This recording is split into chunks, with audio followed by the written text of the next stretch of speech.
22nd Edward C. and Mary S. Peck Lecture. I'm Linda Ventura, President of the Friends of Boatwright Memorial Library. You need me to speak louder? Okay.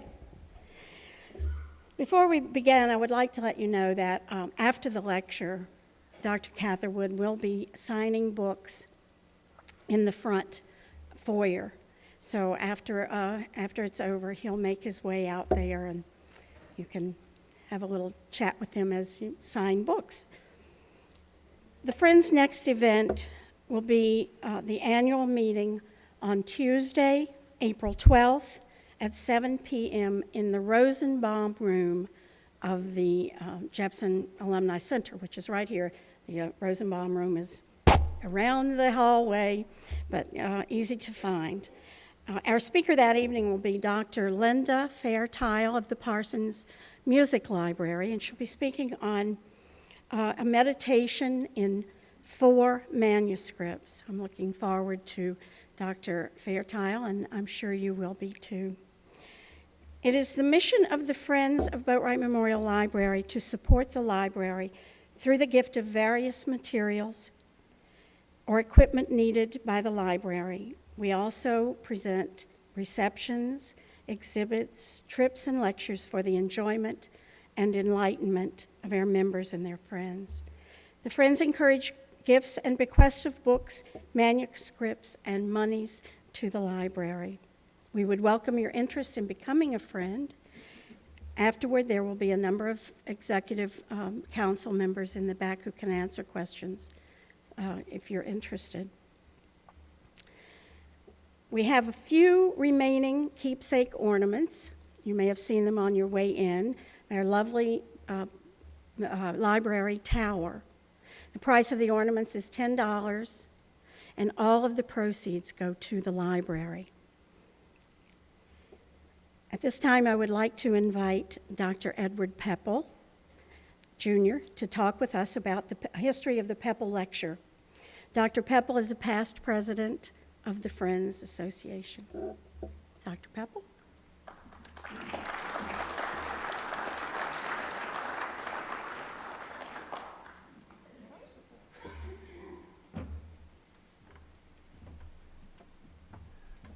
I am bringing my brother along for moral support. I think that it's only fair that the family should be represented. He's just going to stand there and look good and try to distract you while I make my remarks. I do want to welcome you on behalf of the Pepple family to the 22nd Annual Edward C. and Mary S. Pepple Library Lecture. It's hard to believe that they've been going on for quite that long. I am Edward Pepple, Jr., and I'm obviously proud to have the name, and I go by Ned. This is my brother Stephen, and he goes by Stephen. We, along with our wives and family members, very much look forward to this annual event and are privileged to take part in it. The lectureship was established in 1989 by the Friends of the Boatwright Memorial Library to honor our father and mother for their many contributions to the university and to the Friends of the Library. They were very proud of this honor, and they attended every lecture for as long as they lived, which was up until 2003 and 2005, and they didn't miss a wheelchair, walker, whatever, they were here, and they enjoyed every one of them. As we say in the school fight song, spider born and spider bred, and our father was spider born and spider bred. He grew up in Richmond. He was an undergraduate here at the University of Richmond, where he was an English major. He went on to Harvard University, where he got his master's degree and his PhD in 1936, both in English. He was at Wells College in New York, Aurora, New York, for a year, and then came back to the university where he was invited to be an assistant professor of English. He was here until 1978 for 41 years for his entire career of teaching, and during that time he was a full professor of English, he was chairman of the department, he was dean of the graduate school, and retired as the associate provost. So he was very much a part of the university, and after his retirement, he was awarded emeritus status in the English department. For those of you who don't know anything else about my father, you can see his portrait hanging out there in the hall. This was also a great honor that it's just inside the door, and so we sort of say hello to Dad as we come in. More relevant to today's lecture was the commitment that our mother and father both had to the library and to the Friends. They were founders of the Friends back in 1971, I believe, and were very active for many years in the organization. Their primary function was, or activity, besides serving in various leadership roles, was to conduct the annual book sale, which raised thousands of dollars for the library. To show the appreciation of the Friends to them for all of these years of hard work and raising all this money, they established this lectureship in 1989. And I do want to stress that it was established by the Friends of the Library in honor of my parents. It's sometimes thought that Mom and Dad funded this, and they didn't. It was an honorary thing on the part of the Friends, and they were very flattered by this distinction. The lectureship has grown over the years. This is, say, with the 22nd one. We've had a long list of distinguished speakers, which will continue this evening when you hear from Dr. Catherwood. I do want to share one anecdote about Dad that I think sort of helps to summarize how many people thought of him, or how you might know him a little bit better. In 2004, shortly before his death, Dad and I were out here for a university function. He did not miss many university functions. He was very active and involved in the university, as was Mother, until their deaths. At this time, he was about 93 years old. He was in a wheelchair. He had macular degeneration. He couldn't hear very well. But he smiled and shook hands with all of his students and other friends who came up to speak to him. When we left, I was taking him back to Westminster Canterbury. I said, Dad, did you hear what that last man said to you? He said, well, actually, no, I didn't. I said, well, he told me, he said, your father changed my life. And without missing a beat, Dad looked at me and said, did he say which way? So we're pleased to continue the tradition of the Pepple Lecture this afternoon, and it's my pleasure to introduce Dr. John Gordon, who is a member of the History Department, professor of history and international studies here at the university. He also serves on the International Studies Coordinator. He's a member of the Friends Executive Council and was instrumental in bringing Dr. Catherwood to us today. So, you see why I brought him. So, if you will please, sir. Thank you.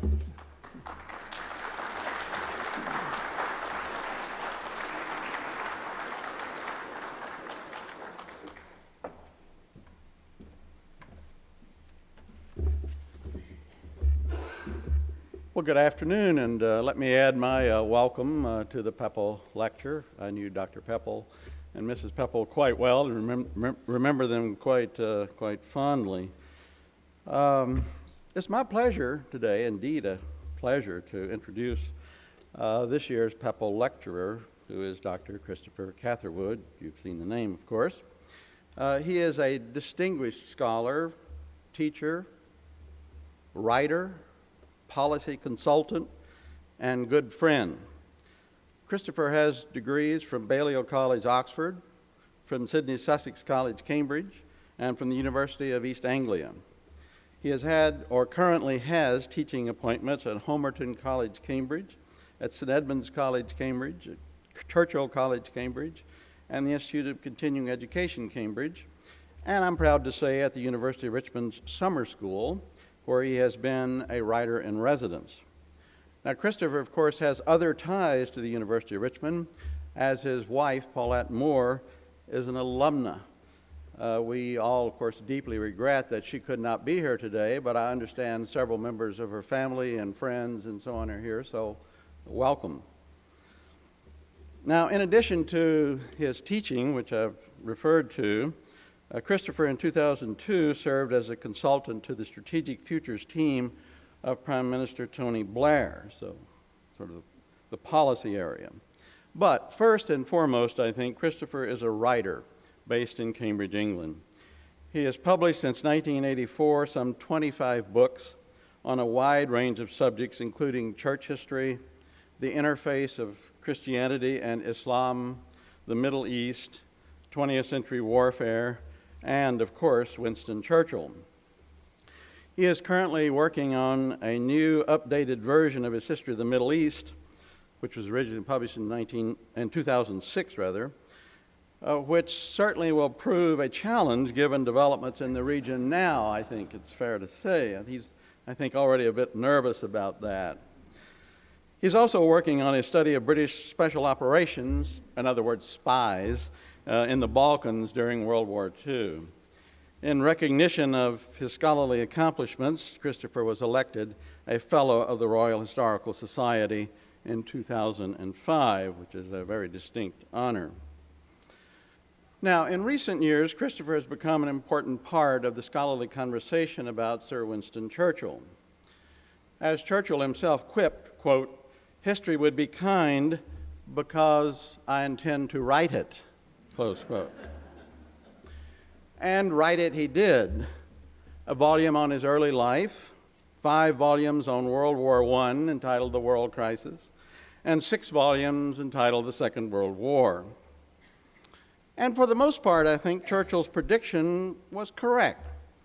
In fact, the vast majority of Churchill scholars have been laudatory and some not very critical at all.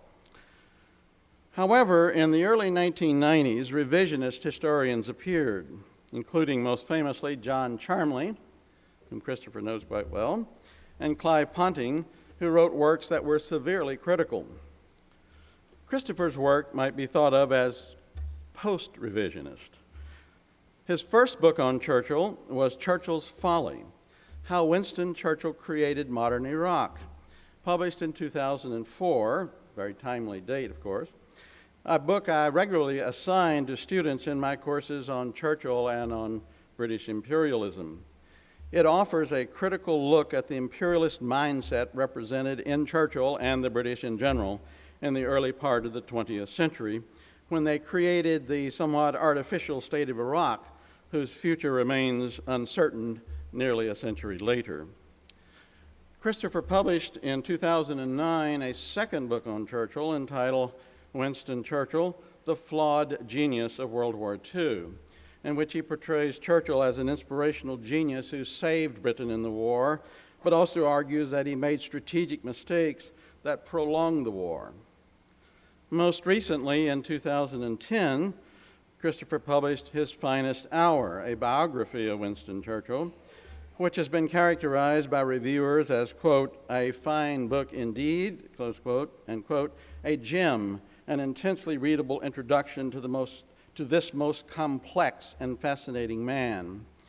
Today, Christopher is going to share with us some of his perspectives on Sir Winston in a lecture entitled Churchill and America, Why He Was Right After All. So would you please join me in a warm Richmond welcome to Dr. Christopher Catherwood.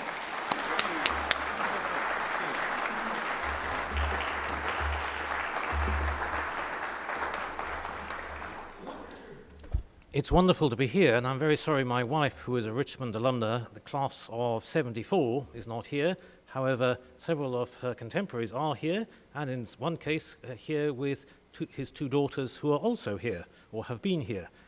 And I should say that, before I go on, I should say that I have a soft British voice. I don't have the booming tones of an oratorical flourish of a Winston Churchill. So if anybody in the back row can't hear me, please wave, and I will try and get closer to the microphone. So, hello. So can you hear me now? You can hear me a bit better, can you? Good, excellent. Well, it's a huge honor to be here. My wife is an alumna, and in fact, several of her family are also alumna.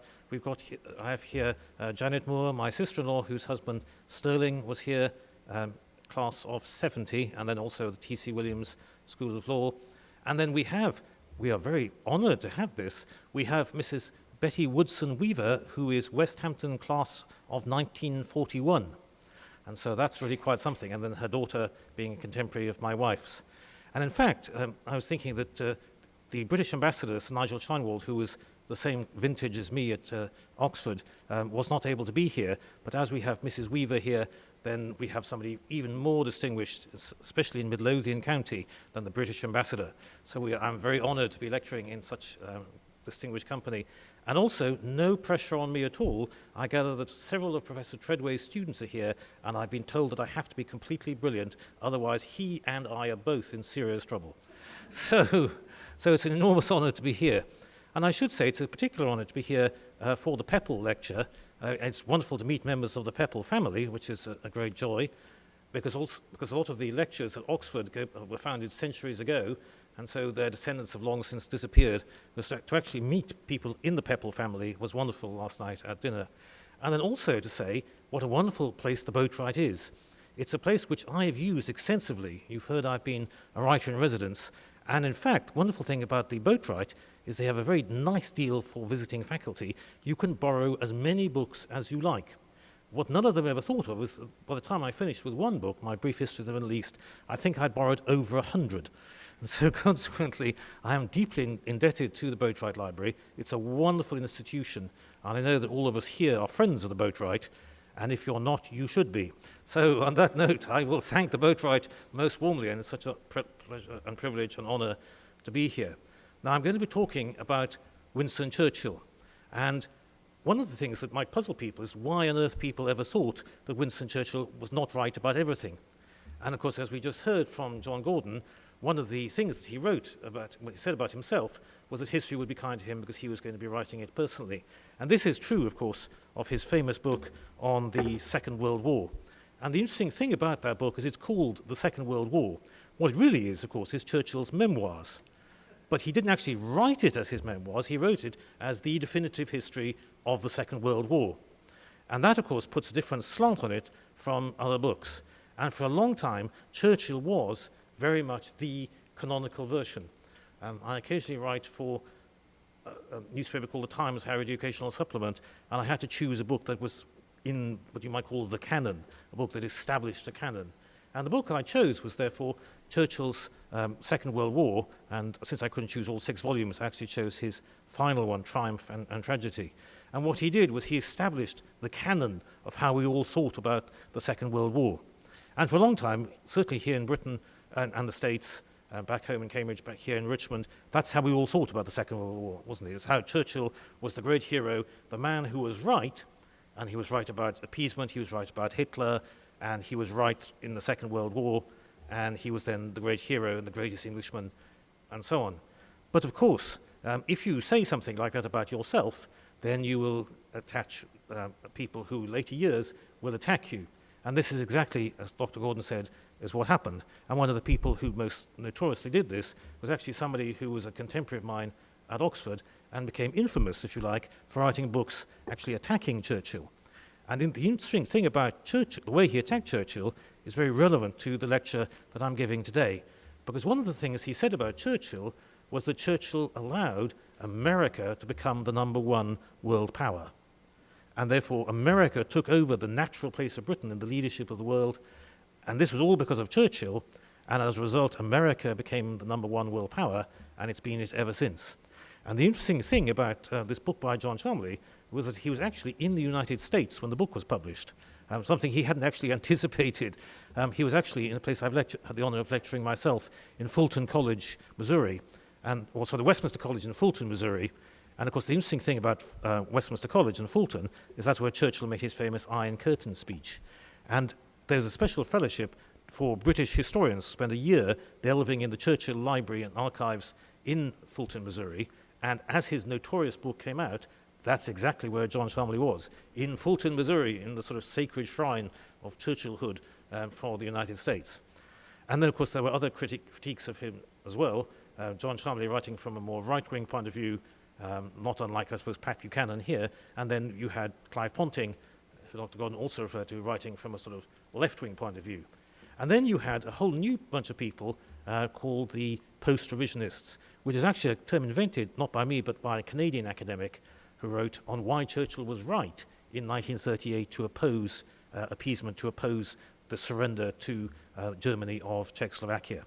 And so I'm what's called a post-revisionist, and in Cambridge, and I'm qualified to say this because I'm an alumnus of Sidney Sussex College, Cambridge, it's what you might call a warts and all view. Now, some of you might have heard of Oliver Cromwell. He was the great 17th century leader who, those of us who like Oliver Cromwell, regarded as the man who introduced freedom, liberty, and democracy to Britain as a result of the English civil wars of the 17th century, and is notorious in Ireland, however, and I'm half Irish, for burning Drogheda and Wexford and doing all sorts of unspeakable things the Irish don't like. But he said to his portrait painter, "Paint me warts and all," because he had these huge warts on his face, poor man. And alumni of Sidney Sussex, as well as part of their initiation, we all have strange and weird and wonderful initiations. I was actually at you might call some minor little university up in New Haven, Connecticut, earlier in the week, where I had to give the 15-minute version of today's talk, which was slightly scary. But they had very strange things happening there, and I thought, my goodness, I've heard about some of these Ivy League universities. I didn't know they were that strange. But one of the things with Sidney Sussex alumni is you have to see the picture of Oliver Cromwell's head. Because Oliver Cromwell died in his bed peacefully in 1658. Then in 1660, Charles II came back to regained the throne. The body of Cromwell the head was decapitated, and the head ended up in Sidney Sussex College Chapel. So just before dinner, unfortunately, we had to watch the head, or look at the head. And this was warts and all. So I prefer, and since Oliver Cromwell was very honest about his portrait painters, he had better luck than Churchill. Churchill notoriously hated the Sutherland portrait of himself. And in fact, his wife, Lady Spencer Churchill, destroyed it, so we don't see it anymore. But Oliver Cromwell was fortunate, and you have this wonderful picture of Oliver Cromwell, warts and all. And what I give in my books is the warts and all pictures of Winston Churchill. But there's one thing, I think, above all, that he did absolutely right. And there's one thing which Churchill was almost unique in doing absolutely right, and this is the main thrust, if you like, of my very latest book, His Finest Hour. And the book, Churchill, the Flawed Genius of World War II, is sometimes called my slightly naughty book, because I made the great mistake in sympathizing, because my wife was raised in Lexington, Virginia, before she came to the world's best university here in Richmond, Virginia. But she was raised in Lexington, and of course the George C. Marshall Center is there at Virginia Military Institute. And of course, if you go there, it's like the Cabinet Office war rooms are for Churchill. And so I made the mistake of agreeing with George C. Marshall on Second World War strategy, and in fact also with Eisenhower, with Ike, whose granddaughter I have the privilege of knowing. And so when I wrote the book, they thought, oh, wonderful, somebody who actually says George C. Marshall was right. And Ike's granddaughter was thrilled that I agreed with her grandfather. Wasn't this wonderful? But of course, if you disagree with Churchill on a major issue of the Second World War, you get into very serious trouble. So if any of you buy my book, Winston Churchill, The Flawed Genius of World War II, you deserve a medal for bravery, and I deserve probably several medals for bravery, even having contemplated writing it. So this book, therefore, this one here, the new one, I attribute the same views I put in the original book to Stephen Ambrose, whose Band of Brothers TV series you will all know, I'm sure. And so this is how this book, in fact, was written, because I couldn't be published in Britain disagreeing with Winston Churchill over D-Day strategy and agreeing with Eisenhower and Marshall. So my British publisher very kindly said to me, well, why don't you write a book of the whole life of Winston Churchill instead, from his birth to his death, and just tone it down a little bit on the Second World War. So this is how this book was written. It was really by mistake, actually, but I'm very glad it was a mistake. It was something I was very glad to have made, because I enjoyed writing the book, and writing it in Churchill College, which I'm privileged to be able to do most days when I'm back home, is a huge privilege. Now, one of the things that in this book where I agree fully with Churchill, and in fact do agree in the other book I've written about Churchill as well, was that Churchill was unique in his time in getting America right. Now, this to us seems absolutely obvious. The idea that America was not number one world power, seems a very strange place. I mean, I know now we're all slightly worried about the BRIC countries, Brazil, Russia, India, China. But even today, a lot of people still say, well, America is going to be the number one till at least 2050, which will see me out. And I imagine probably many people in this room as well. Except the students, Professor Treadway's class, you will be here for the China-America rivalry. But for the rest of us, America is going to be the number one world power for our lifetimes. And this was something that was really true very early on. And there's a book called 1066 and All That, which is a spoof book, which is a book designed really to make fun of British history. And it was written by two people in the 1920s. And there they have a very prophetic final sentence. They said in the book, and America became the number one world power, and history came too. And then they have what you call in the States a period, or we call in Britain a full stop. So there were people, even in the 1920s, even if they were comedians, who knew that America would be the number one world power. But of course, that wasn't obvious to everybody. And this is something we now forget, because we so take it for granted that America is the number one world power. And, and being married to an American, and I should say married to a Virginian American, then this is even better. And so consequently, this is a wonderful thing, and I'm all for it, and I'm always a great passionate defender of the United States. So consequently, the idea that America should be anything other than the number one world power is now to us very strange. Because there are some people, as we know, distinguished people here in the audience who actually lived and remember the 1930s. But even then, if you look at how strong America's economy was becoming again, then it was obvious that America was the number one world power. But this was something that Churchill understood in ways that very few British people did. Now, of course, he had an advantage. He had an American mother, and that was also helpful. And in his case, his parents were happily married, and so there wasn't some sort of arranged marriage as often happened among the aristocracy. And so he actually knew and loved America, and one of the great what-ifs of history is what on earth would have happened to Britain if he'd been killed in the accident he was in New York in 1936. It's one of these sort of what-if questions that sadistic history professors, and therefore that doesn't mean Professors Gordon and Treadway, because they wouldn't ever do that to their students. What would have happened if Churchill had died in 1936? Would Britain have survived? And I'm one of those people who's pro-Churchill and pro-American enough to say it would have been a very close thing, and it may not have happened if he'd actually died in 1936. Now, one of the things that Churchill was doing in the 1930s was, of course, opposing Hitler, and he was doing this from 1933 onwards.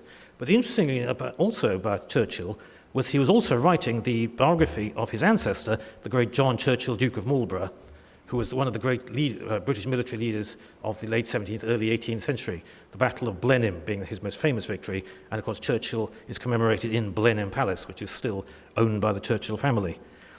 And the other thing he was doing the early drafts of his History of the English-Speaking Peoples, because Churchill was a great believer in the English-speaking peoples, and above all in the values and belief in freedom and democracy and liberty of the English-speaking peoples. And so he was not just somebody who believed that America was a great nation. He actually believed in the values that Americans had, and that those values were the thing that would save Europe from Nazism, from oppression. And the thing we also forget, and his own memoirs slightly play this down, is that between 1939 and 1941, Stalin and Hitler were effectively allies. The Molotov-Ribbentrop Pact of August 1939 was the thing that allowed the Second World War to happen, because Hitler then realized he would only have to fight on the Western Front. He wouldn't have to fight on the Eastern Front against Stalin until such time as Hitler was ready to invade the Soviet Union. And so, as we know, Stalin was somebody who very strongly believed the war wouldn't happen.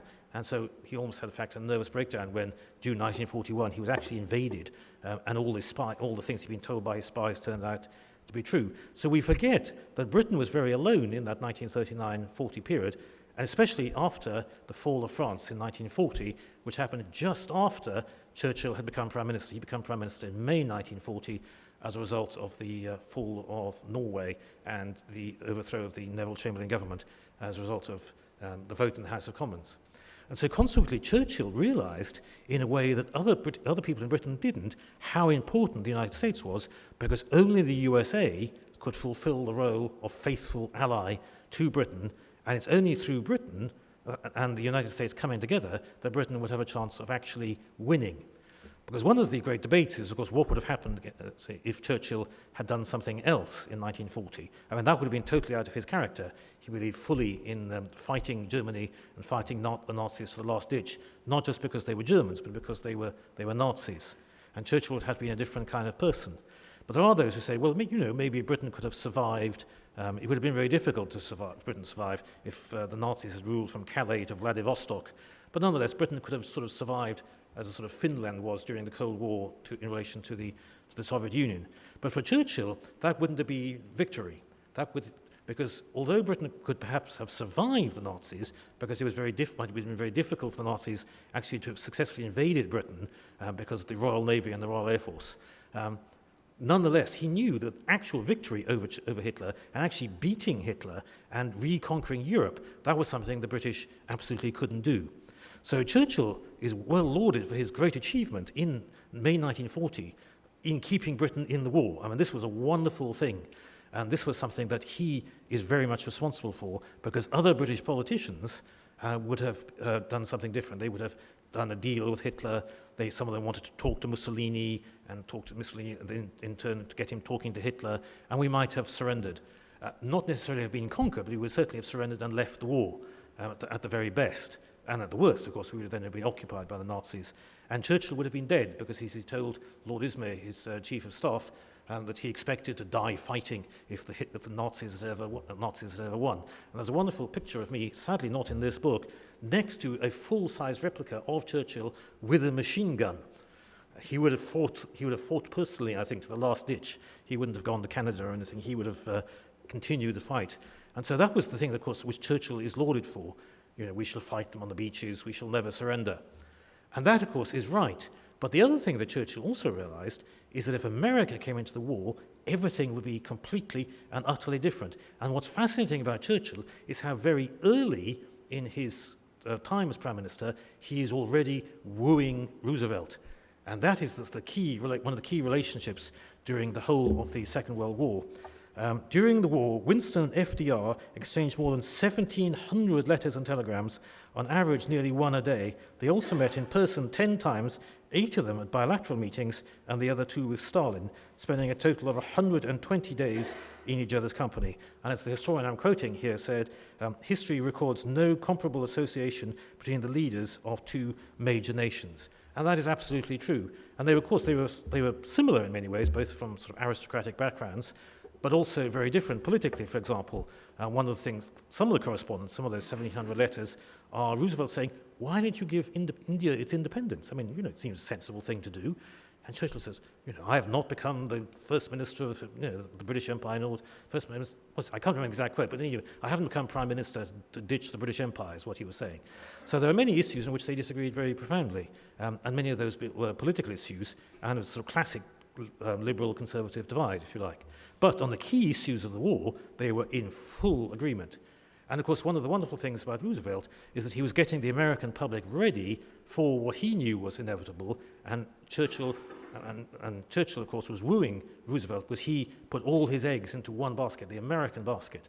And one of the reasons they had to do this, of course, is that whereas John Churchill, Duke of Marlborough in the 18th century, had European continental allies, and this was always the way in British history, after the fall of France in June 1940, that ceased to be possible. Our main continental ally against the Germans was no more. France had fallen. So there was no continental ally for Britain to have with which to fight the Germans. And what Churchill realized is that the only country who could do that was indeed the United States. And the interesting thing about Churchill is from very early on in his career as Prime Minister, he's making speeches in which he is urging the Americans to come in and take part.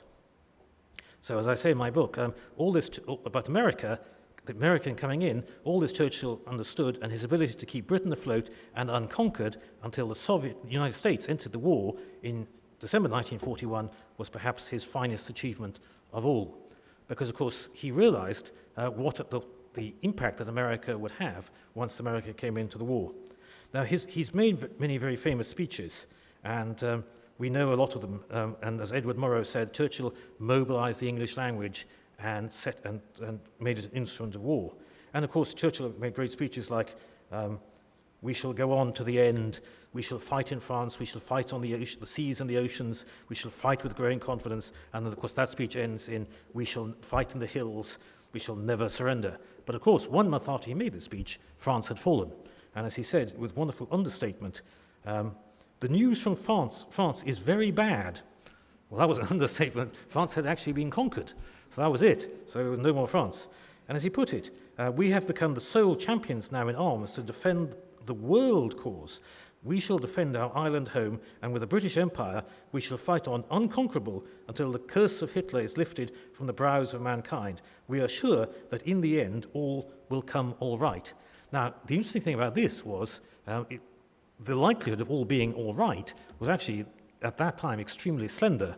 And there's a wonderful quote where he says, he made a great speech, we'll fight them on the beaches, and then he turned to his Deputy Prime Minister and said, we'll fight them with the butt end of broken beer bottles because that's all we've bloody got. They had nothing else. That was it.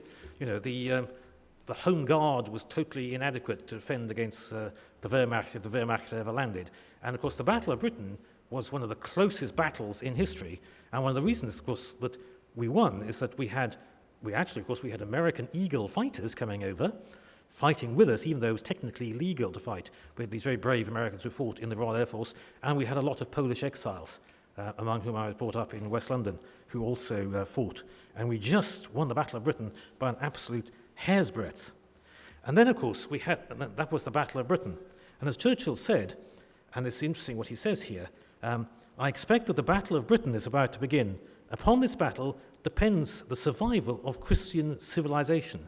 So Churchill realized it wasn't just a normal war, this was a war for values.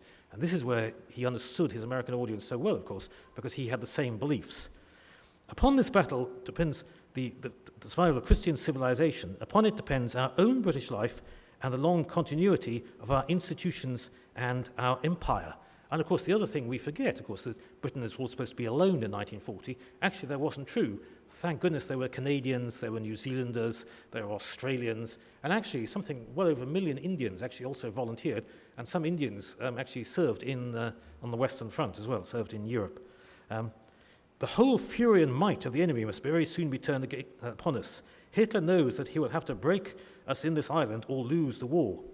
And so Churchill realized that the key thing that Hitler had to do was beat the British.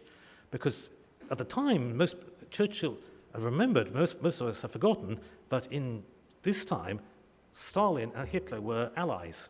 And so consequently, Britain was very much alone. It wasn't until Hitler's foolish move in June 1941 of invading the Soviet Union that actually that changed. But then, if he goes on, Churchill goes on to say, if we fail, then the whole world, including the United States, including all that we have known and cared for, will sink into the abyss of a new dark age, made more sinister and perhaps more protracted by the lights of perverted science.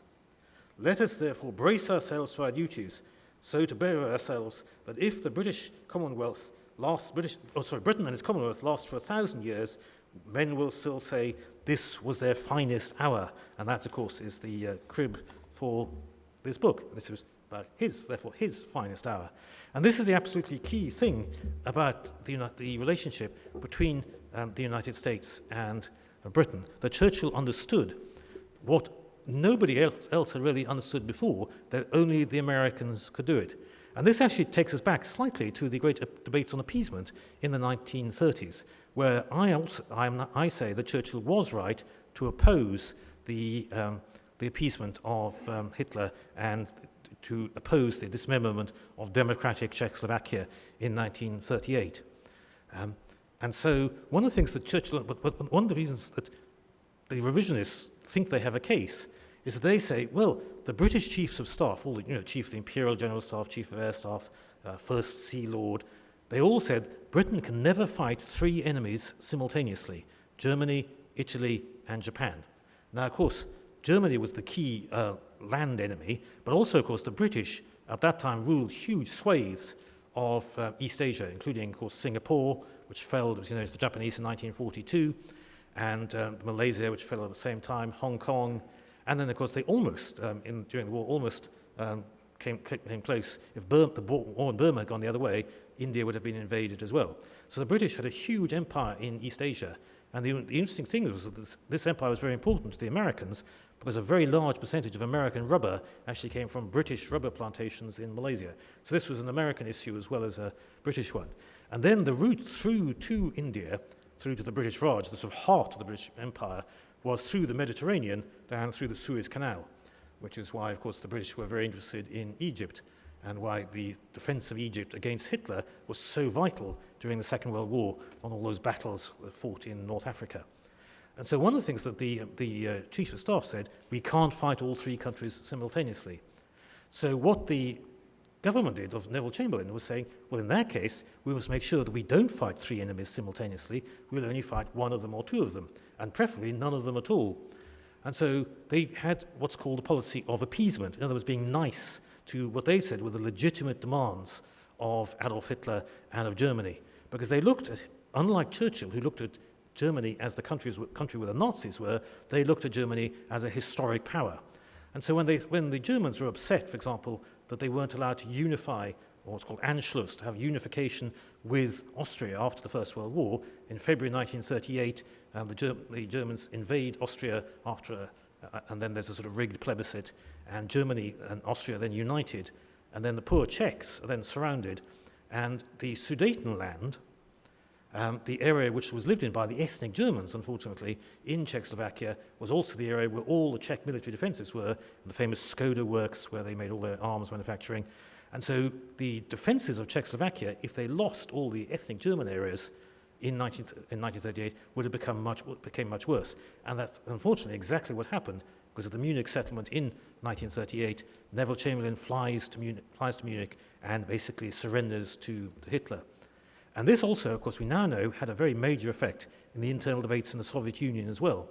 Because one of the interesting things about Churchill was he was somebody who, after the First World War, actually supported British military intervention against the Soviets. He supported what's called the White Russians against the communists.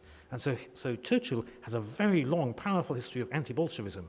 But in the 1930s, unlike most of the people in his sort of wing of British politics and the Conservative Party, he actually supported doing deals with the Soviet Union in order to stop Hitler. And one of the things that we now know from looking at the Soviet archives is that actually there was a big debate within the Soviet Union, what do we do about Czechoslovakia, what do we do about fighting Hitler? And there were those who said we need to have an anti-fascist front, and there were those who said we need to look after the interests of the Soviet Union first. And of course it was very important to look after the interests of the Soviet Union because at the same time Stalin was purging large swathes of the Red Army. So when the Soviet Union was excluded in 1938, then the internal debate in the Soviet Union, from what we now know of the Soviet archives, switched, and we have the Molotov-Ribbentrop Pact, Germany and Stalin doing a deal in August 1939. And that would never have happened if Churchill had been listened to.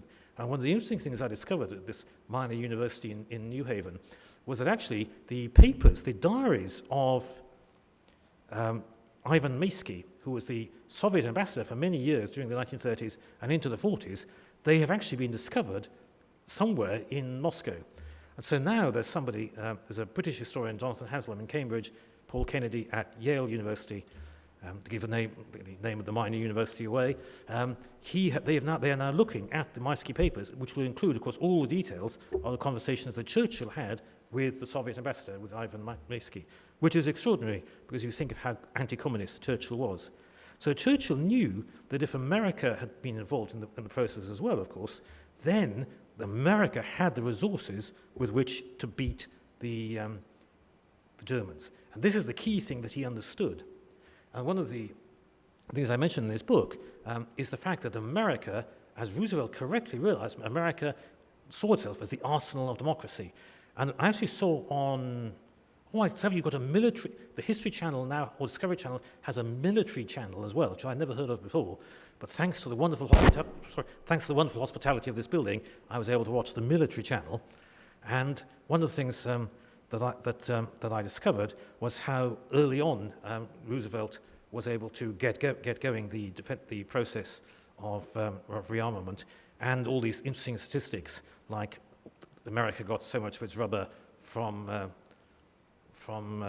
Malaysia and so on, things like that. So America was but one of the things that Roosevelt realized, and which is in this book, is the fact that he realized, even before America entered the war, that America needed a two-ocean navy. I mean, now you take it for granted that America has a two-ocean navy, but that wasn't the case up until Roosevelt realized it and started getting the navy built. And the great thing about a two-ocean navy, and it was obvious to Churchill, but not to other British people, was that a two-ocean navy means that the US Navy could beat the daylights out of the German Navy in the Atlantic, and it could also beat the daylights out of the Japanese in the Pacific. In other words, it could fight both in the Pacific against the Japanese and against the Germans at the same time. The Italian Navy had actually been semi-defeated by the British, so thankfully the Americans didn't need to worry too much about the Italian Navy. But Churchill actually realized that America had the resources to be able to accomplish what Britain could not, and that is not just survive the Nazis, but actually beat the Nazis and the Japanese.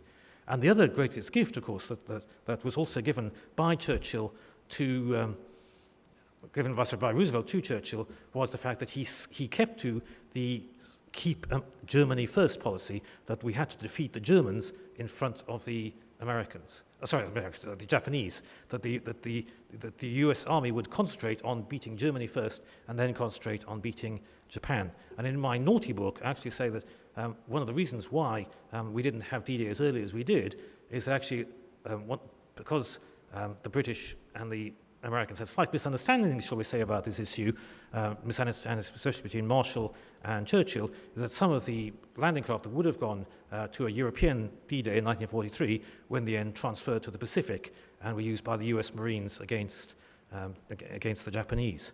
So this is something that Churchill knew, that this could happen, and that therefore we were able to not only survive Hitler and survive the Japanese, but we were actually able to win. And therefore Britain wasn't just on the side of staying alive and survival, it was actually victory as well. Now this, of course, therefore meant that surviving, Britain became broke. And one of the things that the revisionists are saying, of course, is that because Britain became broke, and because we had to give up so much to America in Lend-Lease, therefore America inevitably became the top power as a result of the war.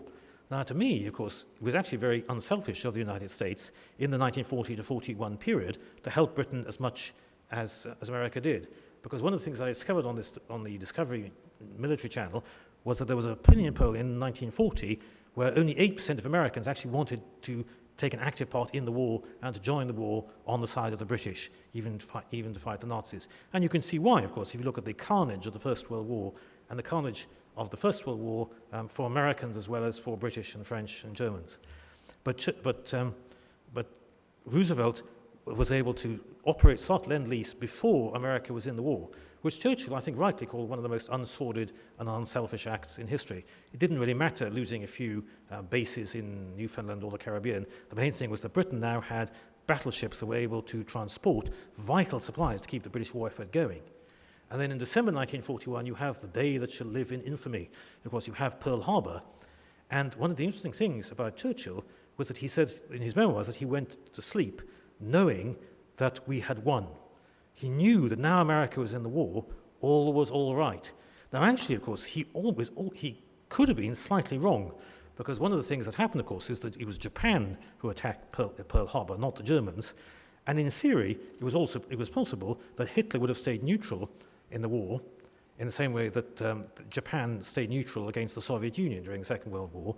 And so in theory, if there could have been a case in which the Americans went to war against the Japanese, but not against the Germans. But thankfully for the British, and thankfully for the whole world, Hitler declared war on the United States. And that meant, of course, that Britain now really was safe. And one of the people I quote in this book is my grandfather, whose family knew David Lloyd George, the great First World War British leader, saying to my mother, we've won the war now, we're safe. Because my mother, of course, had survived the Blitz, which was a seriously scary thing to do. And we knew that now America was in the war, all was okay. Now, this book, I don't go into huge details about the disagreements. I accentuate the positive in this book. It's my naughty one that gives the details about where Roosevelt and Marshall and Eisenhower had their disagreements with Britain, with Churchill and with Alan Brooke, the British Chief of the Imperial General Staff. But the main thing thrust of this book is that Churchill was right about the United States. That's the key thing that I want to say in this lecture, and one of the key things I say in this book, that unlike so many other contemporaries of his time, he understood America, and he actually understood that America would be Britain's salvation, and in being Britain's salvation, be the salvation of the Western world. Because if Britain was saved, and then Europe was reconquered, and was liberated from the Nazis, then fascism would be got rid of, and then we could have a world truly made safe for democracy. And of course, being Americans, you know the rest. And so I think of that cheerful, happy note, I will therefore conclude the lecture part and then open it up to questions.